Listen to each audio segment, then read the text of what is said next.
Hello. കുറച്ച് ദിവസമായില്ലേ നമ്മൾ കണ്ടിട്ട്? എങ്ങനെയുണ്ട്? സുഖമായിരിക്കണോ? എനിക്ക് സുഖമാണ്. ഇവിടെ കുറച്ച് സമ്മറൊക്കെ തുടങ്ങി. അപ്പോൾ ഇത്തിരി ചൂടൊക്കെ ആയി തുടങ്ങി. അതുകൊണ്ട് കുറച്ച് സാധാരണ വേഷങ്ങളൊക്കെ ഇട്ടിട്ട് ഇനി കാണാം. അപ്പോൾ ഇന്ന് പറയാൻ വന്ന കാര്യം എന്താണെന്ന് വെച്ചാൽ, ഞാൻ കോളേജിൽ പഠിക്കുമ്പോഴേ എൻ്റെ ലാബിലുള്ള ഒരു വ്യക്തി എൻ്റെ അടുത്ത് ഇങ്ങനെ പറഞ്ഞു, "ആ, വിനീത ഭയങ്കര ലേസി ആണല്ലോ അല്ലേ? ഞാൻ ഇത്രയും ലേസി ആയ ഒരാളെ കണ്ടിട്ടില്ലാന്ന്." അത് ആദ്യം എൻ്റെ അടുത്ത് പറഞ്ഞപ്പോൾ ഞാൻ വിചാരിച്ചു, ഇയാൾക്ക് എങ്ങനെയാണ് ഞാൻ ലേസി ആണെന്ന് തോന്നിയേ? കാരണം എൻ്റെ ജീവിതത്തിൽ ആരും ഇതുവരെ എൻ്റെ അടുത്ത് ഞാനിങ്ങനെ ലേസിയാന്ന് പറഞ്ഞിട്ടില്ല. ഞാൻ നന്നായി അധ്വാനിക്കുന്ന ആളാന്നൊക്കെ ഈ ടിപ്പിക്കൽ പെൺകുട്ടികളെ കുറിച്ച് വീട്ടിലൊക്കെ പറയാറില്ലേ? കുറേ അധ്വാനിക്കും പക്ഷെ അത്രയ്ക്ക് മാർക്കൊന്നും കിട്ടില്ലാന്ന് ആ ടൈപ്പായിരുന്നു. ആദ്യമായിട്ടാണ് ഒരാൾ എൻ്റെ അടുത്ത് ലേസിയാണ്, ഇത്രയും ലേസി ആയിട്ടുള്ള ആളെ കണ്ടിട്ടില്ല അങ്ങനെയൊക്കെ പറയണത്. അപ്പോൾ ഞാൻ വിചാരിച്ചു ഇതെന്താണ് ഇങ്ങനെ പറയാൻ കാരണം ഉണ്ടാവുക? അപ്പോൾ ഞാൻ ആലോചിച്ചപ്പോൾ ശരിയാണ്. കഴിഞ്ഞ പ്രോജക്റ്റ് ഞാൻ ചെയ്തിരുന്നില്ല. എൻ്റെ ക്ലാസ്സിലൊരു പ്രോജക്റ്റ് ചെയ്യണം. ഓരോരോ സബ്ജക്റ്റിന് ഓരോ പ്രോജക്റ്റ് ഒക്കെ ഉണ്ടാവും. അത് ഞാൻ കൃത്യമായിട്ട് ചെയ്തിരുന്നില്ല. അല്ലെങ്കിൽ ലാസ്റ്റ് മിനിറ്റാണ് ചെയ്യാൻ ശ്രമിക്കണത്. അപ്പോൾ ഇതൊക്കെ ഈ വ്യക്തി അറിയുന്നുണ്ട്. അപ്പോൾ അതുകൊണ്ടായിരിക്കും അങ്ങനെ പറഞ്ഞതെന്ന് വിചാരിച്ചു. പക്ഷേ അപ്പം ഞാൻ വിചാരിച്ചേ, നമ്മുടെ ആൾക്കാർ ലേസി ആണ് എന്നങ്ങോട്ട് മുദ്ര കുത്തില്ലേ? ശരിക്കും പറഞ്ഞാൽ നമ്മൾ ഓരോ കാര്യങ്ങൾ ചെയ്യാതിരിക്കുന്നതിന് ഓരോരോ കാരണങ്ങളുണ്ട്. അപ്പോൾ നമ്മൾ കുറച്ച് പേരെങ്കിലും ഞാൻ ലേസി ആയിട്ടൊരാളാണ് ജനറലി ഇങ്ങനെ തോന്നുന്നുണ്ടെങ്കിൽ ഈ വീഡിയോ കണ്ടോളൂ. ഇത് ലേസിനെസ് ഒന്നും അല്ല. ലേസിനെസ് എന്ന് പറയുന്നത് വെറുതെ ഒരു സിംറ്റമാണ്, ലക്ഷണമാണ്, രോഗം വേറെയാണ്. ആദ്യം തന്നെ പറയട്ടെ, ഞാനിങ്ങനെ മനഃശാസ്ത്ര വിദഗ്ധ ഒന്നുമല്ല കേട്ടോ. അങ്ങനെയൊക്കെ കുറച്ച് പേര് ധരിച്ചു വെച്ചിട്ടുണ്ട്. എനിക്ക് തോന്നുന്ന കാര്യങ്ങൾ ഇങ്ങനെ പറയണമെന്നേ ഉള്ളൂ. നമ്മൾ വീട്ടിലൊക്കെ നമ്മൾ സംസാരിക്കില്ല ചില കാര്യങ്ങളൊക്കെ, അത്രയേ ഉള്ളൂ കേട്ടോ. അപ്പോൾ ചില സമയത്ത് ഇപ്പോൾ ഫാൻ ഓഫ് ചെയ്യുക, അല്ലെങ്കിൽ ലൈറ്റ് ഓഫ് ചെയ്യുക, അല്ലെങ്കിൽ റിമോട്ട് കൺട്രോളിങ് എടുക്കുക, അങ്ങനത്തെ പരിപാടിയൊക്കെ ചെയ്യാനുണ്ടെങ്കിൽ നമ്മളിങ്ങനെ ഒന്ന് ആലോചിക്കും, ഷോ എഴുന്നേക്കണം, അതിങ്ങനെ എടുക്കണം, കുറച്ചേരം കൂടി ഇതന്നെ കണ്ടോണ്ടിരുന്നാലോ, ഇതാണെങ്കിൽ സഹിക്കാനും പറ്റുന്നില്ല, എന്നാൽ ആ റിമോട്ട് ഇങ്ങോട്ട് കിട്ടിയിട്ടുണ്ടെങ്കിൽ ആരെങ്കിലും ഇത് വഴിക്ക് പോയിരുന്നെങ്കിൽ എന്നൊക്കെ അങ്ങനെ ഒരു ഒരു ലേസി ഫീലിംഗ് നമുക്ക് തോന്നാറില്ലേ? അങ്ങനത്തെ ഒരു ലേസിനെസ് അല്ല ഞാൻ ഉദ്ദേശിക്കുന്നത്. ഇത് കുറച്ചുകൂടെ നമ്മുടെ ജീവിതത്തെ കടന്നാക്രമിക്കുന്ന ഒരു ലേസിനെസ്. പലപ്പോഴും ഒരാൾ ലേസി ആണെന്ന് പറയുമ്പോൾ നമ്മൾ വിചാരിക്കും അയാൾക്ക് തീരെ മോട്ടിവേഷൻ ഇല്ല, ഒരു കാര്യങ്ങൾ ചെയ്യാനുള്ളൊരു അതില്ല. അപ്പോൾ അൺമോട്ടിവേറ്റഡ് ആയിട്ടുള്ള ഒരു അവസ്ഥയിൽ നമ്മൾ പലപ്പോഴും ലേസി ആണ് എന്നുള്ള ഒരു ടാഗ് കൊടുക്കാറുണ്ട്. പക്ഷേ ഈ അൺമോട്ടിവേറ്റഡ് ആയിട്ട് ഇരിക്കുന്നതിൻ്റെ അർത്ഥം എന്താ? എന്തോ ഒരു കാര്യം ശരിയല്ല, അതുകൊണ്ടാണ് നമ്മൾ തീരെ മോട്ടിവേഷൻ ഇല്ലാണ്ട് ഇരിക്കണേ അല്ലേ? അപ്പോൾ അത് നമ്മളൊന്ന് മനസ്സിലാക്കണം. അപ്പോൾ അത് എന്തുകൊണ്ടായിരിക്കും നമുക്കങ്ങനെ ഒരു ശരിയല്ലാത്തൊരു ഫീലിംഗ് തോന്നണേ? അതിലൊരു കാര്യം, ചിലപ്പോൾ നമ്മൾ ഭയങ്കരമായിട്ട് ഓവർവെൽംഡ് ആയിട്ടിരിക്കുന്ന ഒരു അവസ്ഥ എന്ന് വെച്ചിട്ടുണ്ടെങ്കിൽ കുറേ കാര്യങ്ങൾ നമുക്ക് ചെയ്യാനുണ്ടാവും ചിലപ്പോൾ. അപ്പോൾ നമുക്കിത് എവിടെ തുടങ്ങണം, എന്ത് ചെയ്യണം, അല്ലെങ്കിൽ ഇതിങ്ങനെ അത് ചെയ്യണം, അത് കഴിഞ്ഞിട്ട് ഇത് ചെയ്യണം, ഈ ലൂപ്പിൽ ഇങ്ങനെ ചിന്തിച്ചുകൊണ്ടിരിക്കും. അങ്ങനെ ചിന്തിച്ച് നമ്മൾ അവസാനം ഒന്നും ചെയ്യില്ല അല്ലേ? ഒരൊറ്റ കാര്യം ചെയ്യാനുള്ളത് വെച്ചാൽ ചിലപ്പോൾ നമ്മൾ ചെയ്യും. ഇതിങ്ങനെ അവിടെ പോയി അത് വാങ്ങിച്ചുകൊണ്ട് വന്നപ്പോൾ അവരോട് ഇത് പറയണം, ഇതിങ്ങനെ എന്തൊക്കെയാണ് ചെയ്യേണ്ടത് ഇങ്ങനെ ആലോചിച്ചാലോചിച്ച് ഇന്ന് അവസാനം ഒന്നും നടക്കില്ല. അങ്ങനെ എനിക്ക് പലപ്പോഴും ഉണ്ടാവാറുണ്ട് കേട്ടോ. അത് ലേസിനെസ് അല്ല, അത് നമ്മൾ സ്ട്രെസ്സ് വരണ കാരണം നമ്മൾ ഷട്ട് ഡൗൺ ആവുന്നതാണ്. അപ്പോൾ എന്താ ചെയ്യുക നമ്മൾ? ഇപ്പോൾ ചില സമയത്ത് നമുക്ക് ചെയ്യാനുള്ള കാര്യങ്ങളൊക്കെ നമ്മൾ എഴുതി വെച്ചിട്ടുണ്ടെങ്കിൽ, ചിലപ്പോൾ അങ്ങനെയൊക്കെ ഉണ്ടല്ലോ, എഴുതി വെച്ചാൽ റെഡി ആവുമെന്ന് വെച്ചിട്ട് എഴുതി വെക്കും. എഴുതി വെച്ചിട്ടുണ്ടെങ്കിൽ ഒക്കെ ചെയ്യാം, ഇത്ര ഇത്ര കാര്യങ്ങളുണ്ട്, ആദ്യം ഇൻസ്റ്റാഗ്രാം തുറക്കാം. എന്നിട്ട് നമ്മൾ ഇൻസ്റ്റാഗ്രാം തുറന്നു കഴിഞ്ഞാൽ 2 മണിക്കൂർ അവിടെ പോകും അല്ലേ? അപ്പോൾ അത് ശരിക്കും പറഞ്ഞാൽ ലേസിനെസ് അല്ല, നമുക്ക് ഈ എന്താ ചെയ്യാനുള്ളത് അവോയ്ഡ് ചെയ്യാൻ വേണ്ടിയിട്ട് നമ്മുടെ ബ്രെയിൻ നമ്മളെ കൊണ്ടുപോകുന്ന മാർഗ്ഗങ്ങളാണ് ഈ ഇൻസ്റ്റഗ്രാം, അല്ലെങ്കിൽ എന്തെങ്കിലും വീഡിയോസ് കണ്ടിരിക്കുന്നോ അല്ലേ? ശരിക്കും പറഞ്ഞാൽ അത് നമ്മൾ ആ കാര്യം മനസ്സിലായാൽ തന്നെ നമുക്കൊരു സമാധാനമുണ്ട്. ഇല്ലെങ്കിൽ നമ്മൾ വിചാരിക്കും അയ്യോ ഇത്രയും ചെയ്യാനുണ്ട് പക്ഷെ ഞാൻ ചെയ്യുന്നില്ല, അപ്പോൾ ഞാൻ ലേസിയാണ്. അല്ല, നമ്മൾ ഭയങ്കര സ്ട്രെസ്ഡ് ആണ്. അപ്പോൾ നമ്മൾ എന്താ ചെയ്യുക, അതിൽ ഏതെങ്കിലും ഒരു ഐറ്റം എടുത്ത് അങ്ങ് ചെയ്യുക. അത് കഴിഞ്ഞിട്ട് ഇൻസ്റ്റഗ്രാം കാണാമെന്ന് വിചാരിക്കുക. അപ്പോൾ തന്നെ നമുക്ക് കുറേ ഒരു സമാധാനം കിട്ടും. ഇനി നമുക്ക് മടിയൻ അല്ലെങ്കിൽ മടിച്ചി എന്ന് ടാഗ് കിട്ടുന്ന വേറൊരു കാര്യമാണ് എവിടെയാണ് തുടങ്ങണ്ടതെന്ന് അറിയാത്തൊരവസ്ഥ. നമുക്കിപ്പോൾ എന്തെങ്കിലും ഒരു കാര്യം ചെയ്യണം. ഒരു എക്സാമ്പിളായിട്ട് പറയുകയാണെങ്കിൽ നമുക്കിപ്പോൾ ഇംഗ്ലീഷ് പഠിക്കണം. പക്ഷേ എവിടെ തുടങ്ങണം എന്നറിയില്ല, ആരെ അപ്രോച്ച് ചെയ്യണം എന്നറിയില്ല. അപ്പോൾ നമ്മൾ വിചാരിക്കും അയ്യോ ചെയ്യണം, കാരണം അത് ആ ജോലി കിട്ടണമെങ്കിൽ അത് വേണം. ഇൻ്റർവ്യൂ ഇപ്പോൾ ഞാൻ 2 വേണ്ടാന്ന് വെച്ചിട്ടുണ്ട്, അത് ഇത് കാരണമാണ്, ഇംഗ്ലീഷ് അറിയില്ല. തുടങ്ങണം എന്നറിയാം, പക്ഷേ എവിടെ തുടങ്ങണം, എങ്ങനെ തുടങ്ങണം, ഏതെങ്കിലും ഒരു ഇൻസ്റ്റിറ്റ്യൂഷനിൽ ചേരണം, അതോ യൂട്യൂബ് കണ്ടുപിടിക്കണോ, ഇങ്ങനെയൊക്കെ കൺഫ്യൂഷനുള്ള കുറേ കാര്യങ്ങൾ. ഇത് ഞാൻ സ്ഥിരം കേൾക്കാറുള്ള സംഭവം കേട്ടോ, അതുകൊണ്ട് പറഞ്ഞതാണ്. അപ്പോൾ നമുക്ക് ഈ ക്ലാരിറ്റി ഇല്ലായ്മ അല്ലെങ്കിൽ കൺഫ്യൂഷൻ കാരണമാണ് നമ്മൾ ലേസി ആവണത്. അപ്പോൾ ഏതെങ്കിലും ഒരു ടാസ്ക്, ഇപ്പോൾ എന്തെങ്കിലും പഠിക്കുക അല്ലെങ്കിൽ ചെയ്യുക, എന്തെങ്കിലും ഒരു കാര്യം നിങ്ങൾക്ക് ക്ലിയർ അല്ലെങ്കിൽ അതിങ്ങനെ വെയ്ഗ് ആണെങ്കിൽ നമ്മുടെ ബ്രെയിൻ നമ്മളോട് പറയും സോറി കേട്ടോ, എവിടെ തുടങ്ങേണ്ടതെന്ന് എനിക്കറിയില്ല, അതുകൊണ്ട് നമുക്ക് കുറച്ച് കാലത്തേക്ക് നീട്ടി വെക്കാം. ആ നീട്ടി വെക്കലാണ് പിന്നീട് ലേസിനെസ് ആയിട്ട് മാറുന്നത്. അപ്പോൾ നമ്മൾ എന്താ ചെയ്യുക? ഇപ്പം നമ്മുടെ ഒരു ലക്ഷ്യം ഞാൻ നേരത്തെ പറഞ്ഞു, അതിൽ ഇംഗ്ലീഷ് പഠിക്കലാണെങ്കിൽ ആ യൂട്യൂബിൽ ഈസി ഇംഗ്ലീഷ് വിത്ത് വിനി എന്ന് പറഞ്ഞൊന്ന് സെർച്ച് ചെയ്ത ചാനൽ കിട്ടും. അതിൽ 16 വീഡിയോ ഉണ്ട്. അത് കണ്ടു തുടങ്ങിയാൽ ഇംഗ്ലീഷിൻ്റെ ബേസിക് മുതൽ പഠിച്ചു തുടങ്ങാൻ പറ്റും. അപ്പോൾ നമുക്ക് കുറച്ചൊക്കെ ഒരു ഐഡിയ കിട്ടും, അപ്പോൾ അത് കൊള്ളാം, അപ്പോൾ അത് ചെയ്യാം. ഞാനിത് എന്നെ സെൽഫ് പ്രൊമോട്ട് ചെയ്യല്ല, എനിക്ക് പെട്ടെന്ന് ആലോചിച്ചപ്പോൾ കിട്ടിയത് അതാണ്.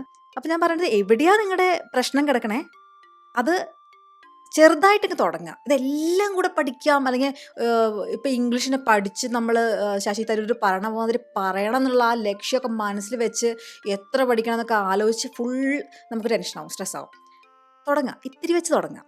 ഒരു ആന കാര്യം ചെയ്യാനുണ്ടെങ്കിൽ ആദ്യം ആനയുടെ നഖത്തിൻ്റെ അത്രയും നഖം ഉണ്ടോ ആനയ്ക്ക്? നഖം ഇല്ലാന്ന് കേട്ടിരുന്നു, ഉണ്ടോ? എനിക്കറിയില്ല. എനിവേ അങ്ങനെ അങ്ങോട്ട് തുടങ്ങുക. അപ്പോൾ ആ സ്ട്രെസ്സ് കുറയും, അപ്പോൾ നമ്മുടെ ലേസിനെസ്സും മാറിക്കിട്ടും. പിന്നെ തോന്നിയിട്ടുള്ളൊരു കാര്യം, നമുക്ക് ഭയങ്കര ടയേർഡാണെങ്കിൽ, ബേൺഡ് ഔട്ട് ഒക്കെ ആണെങ്കിൽ നമുക്ക് പിന്നെ ഒന്നും ചെയ്യാനുള്ളൊരു കഴിവുണ്ടാവില്ല. അപ്പോൾ അത് ലേസിനെസ് അല്ല, നമുക്ക് എക്സോസ്റ്റഡ് ആയിരിക്കുന്ന അവസ്ഥ എത്തി, അതുകൊണ്ടാണ്. അപ്പോൾ ഫിസിക്കലി മാത്രമല്ല, കുറേ അധ്വാനിച്ച് മാത്രമല്ല, ഇപ്പോൾ ഈ എസ്പെഷ്യലി മെഡിക്കൽ ഫീൽഡിലെ നേഴ്സുമാർ അവർ സംസാരിക്കുമ്പോൾ അവർ പറയാറുണ്ട്, അത്രയ്ക്ക് മടുത്തു, നൈറ്റ് ഡ്യൂട്ടിയോ അത് ഇതൊക്കെ ചെയ്ത് കഴിഞ്ഞ് എക്സ്ട്രാ ചെയ്ത് കഴിഞ്ഞ് ഫിസിക്കലി അങ്ങോട്ട് വയ്യാണ്ടായി. പിന്നെ ചിലപ്പോൾ വീട്ടിൽ പിള്ളേരുണ്ടാവും, സ്ത്രീകളൊക്കെ ആണെങ്കിലേ, അപ്പോൾ അവരുടെ കാര്യം നോക്കണം. അങ്ങനെ കംപ്ലീറ്റ് ഡ്രെയിൻഡ് ആയിട്ടിരിക്കുന്ന അവസ്ഥ. അത് ഫിസിക്കലി അങ്ങനെ, അല്ലെങ്കിൽ ചിലപ്പോൾ മെൻ്റലി ഉണ്ടാവും അല്ലേ. ചിലപ്പോൾ വീട്ടിൽ എന്തെങ്കിലും അസ്വാരസ്യങ്ങളൊക്കെ ഉണ്ടാവും, അല്ലെങ്കിൽ നമ്മൾ വളരെയധികം ഡിപ്പെൻഡ് ചെയ്യുന്ന ആൾക്കാർ ചിലപ്പോൾ ഡിപ്പെൻഡബിൾ ആയിരിക്കില്ല, അല്ലെങ്കിൽ ഫ്രണ്ട്സിൻ്റെ പ്രശ്നങ്ങൾ, ഇതൊക്കെ നമ്മളെ ഇമോഷണലിയും മെൻ്റലി ഒക്കെ നമ്മളെ അങ്ങോട്ട് തകർക്കും. അതുമാത്രമല്ല, നമ്മുടെ ഇപ്പോഴത്തെ ഒരു ലൈഫ് എങ്ങനെയാണെന്ന് വെച്ചാൽ നമുക്കൊന്ന് 2 ദിവസം ഒന്ന് ഇരുന്ന് റെസ്റ്റ് എടുക്കാൻ അത് പറ്റൂല. അങ്ങനത്തെ ഒരു വേൾഡിലല്ലല്ലോ നമ്മളിപ്പോൾ ജീവിക്കണത്. അപ്പം നമ്മൾ എന്ത് ചെയ്യും? അപ്പം നമ്മൾ ബ്ലെയിം ചെയ്യും.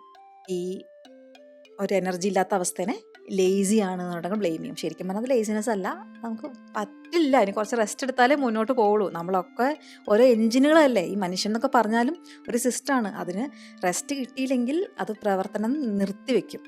പിന്നെ നമ്മളതിന് ഉന്താൻ ശ്രമിച്ചാൽ അത് കൂടുതൽ വഷളാവും. അപ്പോൾ റെസ്റ്റ് വേണ്ടപ്പോൾ റെസ്റ്റ് എടുത്തിട്ട് അത് കഴിഞ്ഞിട്ട് മുന്നോട്ട് പോവുക. പിന്നെ വേറൊരു ഇമ്പോർട്ടൻറ്റ് കാര്യം കേട്ടോ, ലേസിനെസ് ആയിട്ട് നമുക്ക് തോന്നുന്നൊരു കാര്യം ഉറക്കമില്ലായ്മയാണ്. ഈ ഉറങ്ങാത്ത ദിവസങ്ങൾ നിങ്ങൾ നോക്കി നോക്കിയോക്കോ, നിങ്ങൾ ഭയങ്കരമായിട്ട് ഭക്ഷണം കഴിക്കും. എൻ്റെയൊക്കെ കാര്യം എങ്ങനെയാണ്, കുറേ എനിക്ക് അറിയാവുന്ന ആൾക്കാർ അങ്ങനെയാണ്, നന്നായി തട്ടാൻ തുടങ്ങും. രാവിലെ തന്നെ എണീറ്റ് ഇന്ന് എന്തായാലും ഇത്ര ഉള്ളോ, അത് കഴിഞ്ഞ് 5 മിനിറ്റ് കഴിഞ്ഞാൽ വീണ്ടും വിശക്കും, എനിക്ക് ഭയങ്കര വിശപ്പാ എന്നിങ്ങനെ പറഞ്ഞുകൊണ്ടിരിക്കും. നമ്മൾ വിശപ്പൊന്നുമല്ല, ഉറങ്ങാത്തതിൻ്റെ ഒരു പ്രശ്നമാണ്. എന്താ ഈ ഉറങ്ങാത്തതുകൊണ്ട് ഭക്ഷണം കഴിക്കണമെന്ന് എനിക്കറിയില്ല. വേണമെങ്കിൽ ആ ഒരു ഡിസ്കംഫർട്ടില്ലേ, അത് നമ്മൾ മാറ്റുന്നത് കുറച്ച് ഭക്ഷണം കഴിച്ചാൽ നമുക്ക് കുറച്ച് കംഫർട്ടബിൾ ആവില്ലേ, അത് ഉപയോഗിച്ചാണ് നമ്മളത് മാറ്റണം തോന്നുന്നു. പക്ഷേ ഈ ഉറക്കമില്ലെങ്കിൽ നമുക്ക് ഒന്നും ചെയ്യാൻ പറ്റില്ല. അല്ലെങ്കിൽ പിന്നെ ഞാൻ നേരത്തെ പറഞ്ഞ മാതിരി ഇമോഷണലി ഭയങ്കരമായിട്ട് സ്ട്രഗിൾ ചെയ്യുന്നുണ്ടെങ്കിൽ, അല്ലെങ്കിൽ നമുക്ക് ആവശ്യത്തിന് ന്യൂട്രീഷൻ കിട്ടുന്നില്ലെങ്കിലും, ഇപ്പോൾ ഈ വൈറ്റമിൻ ഡി ഒക്കെ കുറവുള്ള സമയമാണ് വിൻ്റർ ഇവിടെ യൂറോപ്പിലൊക്കെ. അപ്പോൾ നമ്മൾ തന്നെ ഒരു വല്ലായ്മ തോന്നും, ഒന്നും ചെയ്യാനൊരു സുഖമില്ല. അപ്പം തന്നെ ഞാൻ വേഗം പോയി വൈറ്റമിൻ ഡിയുടെ ടാബ്ലറ്റ് ഉണ്ട്, അതെടുത്ത് കഴിക്കും. അപ്പം തന്നെ നമുക്ക് കുറച്ച് കഴിയുമ്പോഴേക്കും ഒരു ഉഷാറൊക്കെ വരുന്ന മാതിരി തോന്നും. പിന്നെ ഞാൻ അലാമൊക്കെ സെറ്റ് ചെയ്തിട്ട് വൈറ്റമിൻ ഡി കൃത്യമായി റെഗുലറായി എടുക്കേണ്ട കാര്യം ഓർത്ത് എല്ലാവരും കഴിപ്പിക്കാറൊക്കെ ഉണ്ട്. അത് ഭയങ്കര ഇമ്പോർട്ടൻ്റാണ്. ശരിക്കും ഈ നമ്മളുടെ ബോഡി എന്ന് പറയണതേ, നമ്മൾ പലപ്പോഴും വിചാരിക്കും എന്തോ ഒരു സംഭവമാണ്. എനിക്ക് പലപ്പോഴും തോന്നിക്കണം, നമ്മുടെ ബോഡി എന്ന് പറഞ്ഞിട്ടുണ്ടെങ്കിൽ ഒരു സിസ്റ്റം, ഒരു കമ്പ്യൂട്ടറൊക്കെ പോലത്തെ ഒരു സിസ്റ്റം. ആ സിസ്റ്റത്തിൽ കുറേ കെമിക്കൽസ് ഉണ്ട്. അതാണ് നമ്മുടെ ഹോർമോൺസും പിന്നെ ഈ ഓരോരോ വൈറ്റമിൻസും ന്യൂട്രിയൻസ്, ഇതൊക്കെ അങ്ങോട്ടും ഇങ്ങോട്ടൊക്കെ ഓരോരോ കാര്യങ്ങൾ ചെയ്തുകൊണ്ടിരിക്കുമ്പോൾ ഇതിനൊക്കെ അളവ് കുറഞ്ഞു പോയാൽ ഫങ്ഷൻ ചെയ്യാൻ പറ്റില്ല അല്ലേ.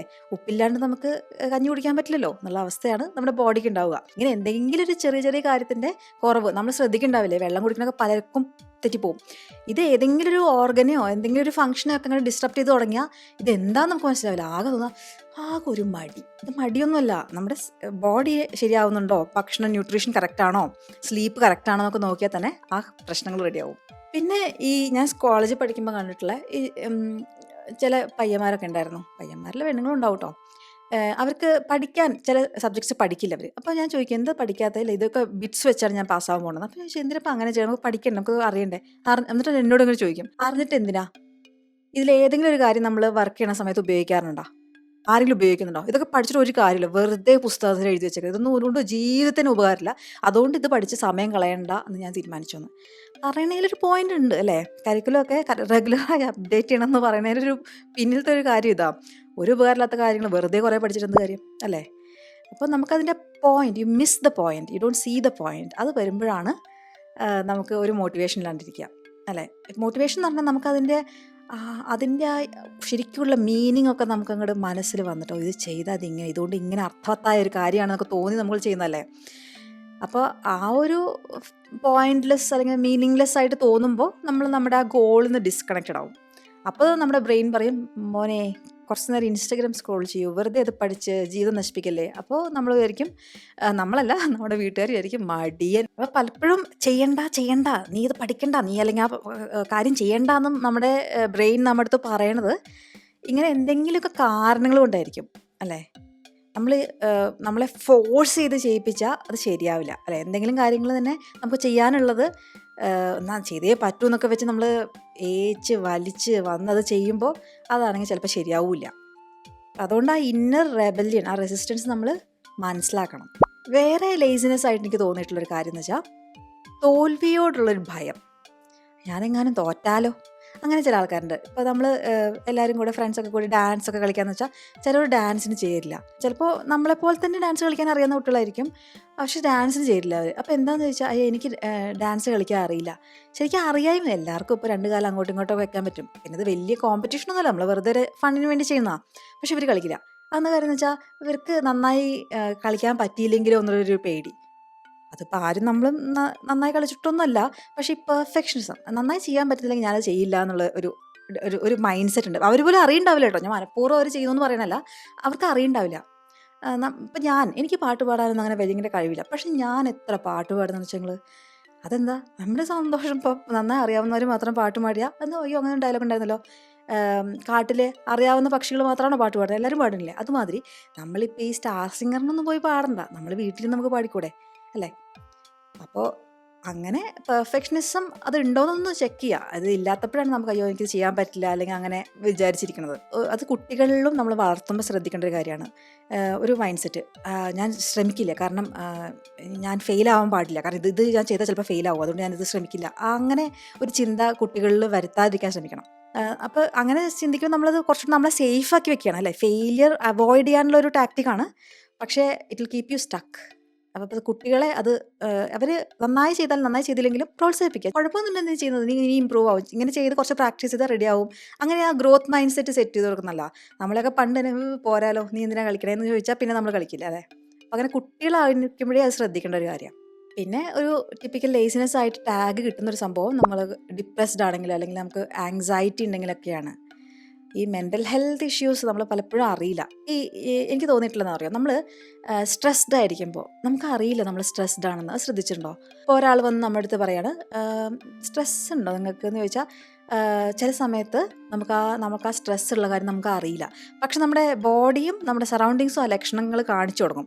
ഇപ്പോൾ ഉറക്കം കിട്ടാതിരിക്കുക അല്ലേ, സാധാരണ ഉറങ്ങുന്ന ആൾക്കാർ ആ സമയത്ത് ഉറങ്ങാൻ പറ്റാതിരിക്കുക, ചിന്തകൾ വരിക, ഭയങ്കരമായിട്ട് ചിന്തകൾ, ഇങ്ങനെ ഒരു പണിയിൽ ഫോക്കസ് ചെയ്യാൻ പറ്റാതിരിക്കുക, അല്ലെങ്കിൽ വെറുതെ ഇങ്ങനെ സങ്കടം വന്നുകൊണ്ടിരിക്കുക, എന്തോ ഒരു ബുദ്ധിമുട്ടുള്ളിൽ അല്ലേ. അതൊരു സ്ട്രഗിളാണ്. അപ്പോൾ അതുണ്ടെങ്കിൽ നമുക്ക് എന്താ ചെയ്യേണ്ടതെന്ന് അറിയാലോ.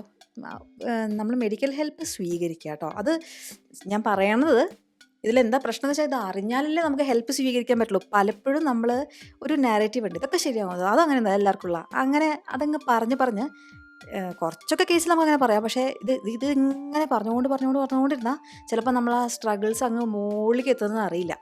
അപ്പം നമ്മൾ ഇടയ്ക്ക് ഒന്ന് അസസ് ചെയ്യണം, ഞാൻ ഇത്തിരി സ്ട്രെസ്ഡ് ആണോ, ഒന്ന് റിലാക്സ് ചെയ്യട്ടെ, ഒന്ന് ബ്രീത്ത് ചെയ്യട്ടെ, ഇത് എത്ര നേരം ഇതിങ്ങനെ എന്നിട്ടൊന്ന് റിലാക്സ് ചെയ്യാം. അതുമാതിരി ചില സമയത്ത് ഈ കുറേ കാര്യങ്ങൾ ചെയ്യാനുള്ള ആൾക്കാരില്ലേ. ഞാൻ ഇന്ന് ഇപ്പോൾ എൻ്റെ ഒരു സ്റ്റുഡൻ്റ് ഉണ്ടായിരുന്നു, ആളോട് സംസാരിക്കായിരുന്നു. ആൾ ഒരു മെഡിക്കൽ ഫീൽഡിൽ വർക്ക് ചെയ്യുന്ന ആളാണ്.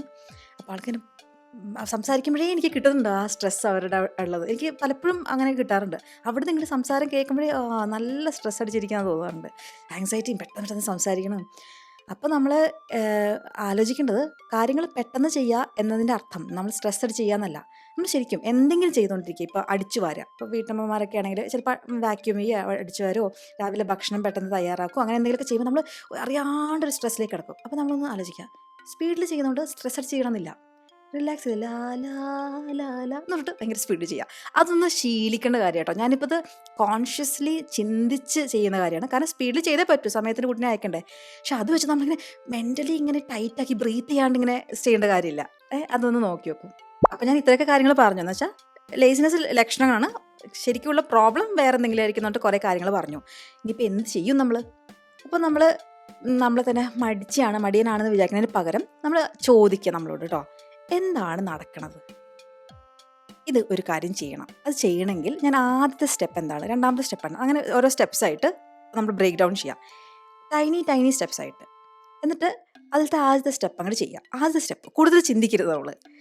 പിന്നെ അത്യാവശ്യം നന്നായി ഉറങ്ങുക. ലൈക്ക് ഒരു 8 മണിക്കൂറൊക്കെ നമുക്ക് ഉറക്കം കിട്ടണം. 8 മണിക്കൂർ ഉറക്കം കിട്ടണമെങ്കിൽ ചില ആൾക്കാർക്ക് 9 മണിക്കൂർ ബെഡിൽ കിടക്കണം, എന്നാലേ 8 മണിക്കൂർ ഉറക്കം കിട്ടുള്ളൂ. പിന്നെ ഭക്ഷണം ഒന്ന് നോക്കുക. എവിടെ എൻ്റെ പ്രോട്ടീനും വൈറ്റമിനും എൻ്റെ മിനറൽസും എവിടെ? വെള്ളം എവിടെ? എൻ്റെ എത്ര ലിറ്റർ ഞാൻ കുടിച്ചു ഇന്ന് വെള്ളം? കുടിച്ചിട്ടില്ലെങ്കിൽ ഇപ്പം തന്നെ പോയി കുടിക്കുക. വീട് കഴിഞ്ഞിട്ട് പോയാൽ മതി, ഇപ്പം കഴിയും. അങ്ങനെ ഒരു ബോട്ടിലെടുത്ത് വെക്കുക. പഴയ ബോട്ടിൽ അവിടെ കിടക്കുന്നുണ്ട്, അതൊന്ന് വൃത്തിയാക്കി, ഒന്ന് നന്നായിട്ട് വൃത്തിയാക്കി, ശ്രദ്ധിക്കണം, നന്നായി വൃത്തിയാക്കിയിട്ട് ഒരു കുപ്പിയിൽ വെള്ളം നിറച്ചിട്ട് നമ്മുടെ സൈഡിൽ കൊണ്ടുവയ്ക്കുക. തിരുമ്പ് നിറച്ചിട്ട് കുടിക്കുക. ഇങ്ങനെ ചെറിയ ചെറിയ കാര്യങ്ങളാണ്, പക്ഷേ നമ്മുടെ ജീവിതം നല്ല അടിപൊളിയാക്കും. പിന്നെ നമ്മൾ നല്ല മീനിങ് ഫുൾ ആയിട്ടുള്ള ഗോൾസ് സെറ്റ് ചെയ്യുക. നമുക്ക് അതിനോടൊരു അടുപ്പം തോന്നുന്ന വിധത്തിലുള്ള കാര്യങ്ങൾ, നമ്മുടെ ഗോൾസ്, നമുക്ക് ഇഷ്ടമുള്ള കാര്യങ്ങൾ നമ്മുടെ ഗോൾസായി സെറ്റ് ചെയ്ത് അതിനെ ബ്രേക്ക് ഡൗൺ ചെയ്ത് പതിയെ ഫസ്റ്റ് സ്റ്റെപ്പ് വെച്ച് സ്റ്റാർട്ട് ചെയ്യാം. പിന്നെ വല്ലപ്പോഴൊക്കെ ഒന്ന് റെസ്റ്റ് എടുക്കണമെങ്കിൽ ഒരു 2 ദിവസം, ഇന്ന് 2 ദിവസം ഞാൻ ഓഫാണ്. എന്തിന്? ആരിലെങ്കിലും കല്യാണത്തിന് പോകണമെങ്കിൽ മാത്രമല്ല, നമുക്കൊന്ന് റീസെറ്റ് ചെയ്യാൻ വേണ്ടി, റെസ്റ്റ് എടുക്കാൻ വേണ്ടിയിട്ട് ഒരു ദിവസം ഓഫ് എടുക്കാം. അങ്ങനെ ഒന്ന് എടുത്ത് നോക്കി നോക്കൂ. ജസ്റ്റ് ഒന്ന് എന്താ ചെയ്യാന്ന് വെച്ചാൽ, കുറച്ച് പരിപാടി ഉണ്ടെന്ന് എല്ലാവരും പറയാം. കാരണം റെസ്റ്റ് എടുക്കാൻ വേണ്ടിയിട്ട് ഒരു ദിവസം ലീവ് എടുക്കാന്നൊക്കെ പറഞ്ഞ ആൾക്കാർ ഇങ്ങനെ എന്നിട്ട് കണ്ണിങ്ങനെ തള്ളും. ഞാൻ അങ്ങനെ ചെയ്യാറുണ്ട്. ഇടയ്ക്കൊന്ന് റെസ്റ്റ് എടുക്കാൻ വേണ്ടിയിട്ട് ഒരു ദിവസം കൂടെ ഓഫ് എടുക്കും. ഓഫ് എടുക്കാൻ ഞാൻ ഇപ്പോൾ ഇങ്ങനെ അധ്വാനിക്കുമ്പോൾ എവിടെയാണ് ഓഫ് എന്ന് ചോദിച്ചാൽ, ഞാൻ ചില ദിവസം ഒന്നും ചെയ്യില്ല. ഒരു റീസെറ്റ്, ഒന്ന് നടക്കാൻ പോവും, അങ്ങനെയൊക്കെ. അപ്പോൾ ചില ദിവസം ചിലപ്പോൾ അങ്ങനെ വേണം. കാരണം ചില സമയത്ത് നമുക്ക് എത്ര നമ്മൾ ചെയ്യണമെന്ന് വിചാരിച്ചാൽ രാവിലെ മുതൽ ഒന്നും നടക്കില്ല. അങ്ങനെ വെറുതെ ഒരു ദിവസം പോണേക്കാളും നമ്മൾ എൻജോയ് ചെയ്ത്, നമ്മൾ മനഃപൂർവ്വം തീരുമാനിച്ച് അങ്ങോട്ട് റെസ്റ്റ് എടുക്കാൻ വന്നാൽ ആ ലൈഫ് ഒന്ന് റീസെറ്റ് ആവും. അപ്പം അതിന് വേണ്ടിയിട്ട് ഗിൽറ്റ് ഇല്ലാണ്ട് റെസ്റ്റ് എടുക്കാം. പിന്നെ ഇമോഷണലി അല്ലെങ്കിൽ അങ്ങനത്തെ എന്തെങ്കിലും പ്രശ്നങ്ങൾ, മാനസികമായി നമുക്ക് എന്തെങ്കിലും ബുദ്ധിമുട്ടുണ്ടെങ്കിൽ ആരോടെങ്കിലും സംസാരിക്കുക. മെഡിക്കൽ ഹെൽപ്പ് വേണമെങ്കിൽ അത് സ്വീകരിക്കുക. അപ്പോൾ ലേസിനെസ് എന്ന് പറഞ്ഞാൽ നമ്മുടെ ഒരു എനിമിയൊന്നുമല്ല. നമ്മൾ പറയില്ലേ, പനി എന്തോ ഒരു രോഗത്തിൻ്റെ ലക്ഷണം, അതുമാതിരി ലേസിനെസ് ഏതോ ഒരു കാര്യത്തിൻ്റെ ലക്ഷണമാണ്. അതൊരു സിഗ്നലാണ്. അപ്പോൾ അതിനെ എന്താണെന്ന് നമ്മളിങ്ങനെ അടിച്ചമർത്താൻ ശ്രമിക്കാണ്ട്, കഷ്ടപ്പെട്ട് വലിച്ച് നീട്ടി മുന്നോട്ട് കൊണ്ടുപോകാൻ ശ്രമിക്കാണ്ട്, നമ്മുടെ ബോഡീനെ എന്താ പറയണമെന്ന് ലിസൺ ചെയ്യുക, നമ്മുടെ മനസ്സെന്താ പറയണമെന്ന് ലിസൺ ചെയ്യുക, ജഡ്ജ് ചെയ്യാതിരിക്കുക. വേറെ ആൾക്കാർ ലേസി ആണെങ്കിൽ, ഇപ്പം നമ്മുടെ കാര്യം ഞാൻ പറഞ്ഞത്, ഇപ്പോൾ വേറെ ആൾക്കാർ ലേസി ആണെങ്കിൽ അവരെ നീയൊരു മടിയനാടാ മക്കളോടൊക്കെ അങ്ങനെ പറഞ്ഞതിന് പകരം എന്താണ് അവരുടെ ശരിക്കുള്ള പ്രശ്നം എന്ന് അനലൈസ് ചെയ്യുക, സംസാരിക്കുക, ചോദിക്കുക. ചിലപ്പോൾ ബേൺഡ് ഔട്ട് ആയിരിക്കും, ചിലപ്പോൾ അവർക്ക് ഗോൾസ് ക്ലിയർ ആയിരിക്കില്ല, ചിലപ്പോൾ അവർക്ക് ഇതിലൊന്നും ഒരു അർത്ഥം കാണുന്നുണ്ടാവില്ല, ചിലപ്പോൾ പേടിച്ചിട്ടായിരിക്കും. ഇതൊക്കെ നോർമലാണ്, ഇതൊക്കെ സഹജമാണ്. അപ്പോൾ അതൊക്കെ മനസ്സിലാക്കി നമുക്ക് മുന്നോട്ട് പോകാം. ഇഷ്ടപ്പെട്ടോ കാര്യങ്ങൾ പറഞ്ഞത്? ജസ്റ്റ് പെട്ടെന്ന് തോന്നിയൊരു ടോപ്പിക്കാണ്. ഞാനിങ്ങനെ കുറേ വീഡിയോസ് ഉണ്ടാക്കാൻ വിചാരിച്ചിട്ട് എന്തെങ്കിലുമൊക്കെ ടോപ്പിക്ക് പറഞ്ഞിട്ട് കാര്യമില്ലല്ലോ. എനിക്ക് റിലേറ്റ് ചെയ്യാൻ പറ്റുന്നതും എനിക്ക് തോന്നുന്നതുമായ വളരെ സ്ട്രോങ് ആയിട്ട് ഫീലിങ്സ് തോന്നുന്ന ടോപ്പിക്സാണ് ഞാൻ പൊതുവേ പറയാറ് കേട്ടോ. അപ്പോൾ വീഡിയോ ഇഷ്ടപ്പെട്ടു എന്ന് വിചാരിക്കണു. കുറേ പേര് പറയാറുണ്ട് ഈ ചാനൽ ഇഷ്ടമാണെന്ന്. ഇംഗ്ലീഷ് ചാനൽ കാണുന്ന ആൾക്കാർ കുറേ പേര് ഇവിടെ വന്ന് കാണാറുണ്ട്. അപ്പോൾ ഭയങ്കര സന്തോഷം കേട്ടോ കാര്യത്തിലൊക്കെ. പിന്നെ നിങ്ങളുടെ അഭിപ്രായങ്ങളൊക്കെ പറയുക. സന്തോഷം തന്നെയാണ് ഇതൊക്കെ കാണുമ്പോൾ. ഞാൻ വായിക്കാറുണ്ട് കേട്ടോ. ചിലവരുടെയൊക്കെ റിപ്ലൈ കൊടുക്കാൻ പറ്റാത്തത് ഇതിന് ചിലപ്പോൾ ഒരു വലിയ റിപ്ലൈ വേണ്ടി വരും അല്ലേ, നമ്മളൊന്ന് ആലോചിച്ച്. അതുകൊണ്ടാണ് ഞാൻ ചില കോമൻറ്റ്സ് അങ്ങനെ വെക്കുന്നത് കേട്ടോ. പക്ഷേ ഞാനൊന്ന് ആലോചിച്ച് അതിനൊക്കെ റിപ്ലൈ തരും കേട്ടോ. അപ്പോൾ ഇന്ന് അത്രയേ ഉള്ളൂ. ഇഷ്ടപ്പെട്ടെന്ന് വിചാരിക്കണോ. അടുത്ത ദിവസം വീണ്ടും കാണാം. അതുവരേക്കും ബൈ ബൈ.